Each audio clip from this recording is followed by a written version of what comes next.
ডায়েটে ফাইবারের অভাবের কারণে কোষ্ঠকাঠিন্য হতে পারে। পর্যাপ্ত পরিমাণে জল পান না করা কোষ্ঠকাঠিন্যের কারণ হতে পারে।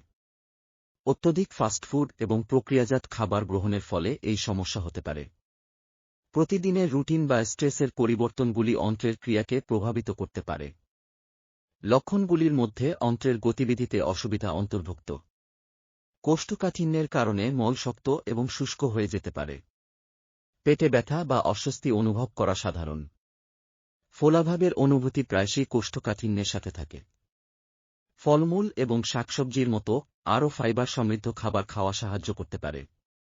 পর্যাপ্ত পরিমাণে জল পান করা, প্রতিদিন প্রায় 8-10 গ্লাস, অপরিহার্য। হাঁটা বা যোগব্যায়ামের মতো নিয়মিত অনুশীলন হজমে সহায়তা করতে পারে। প্রাকৃতিক রেচক যেমন খেজুর বা বাদাম লক্ষণগুলি হ্রাস করতে পারে। যদি কোষ্ঠকাঠিন্য অব্যাহত থাকে তবে ডাক্তারের সাথে পরামর্শ করার পরামর্শ দেওয়া হয়। সঠিক ডায়েট এবং জীবনযাত্রার পরিবর্তনের মাধ্যমে কোষ্ঠকাঠিন্য প্রতিরোধ করা সম্ভব।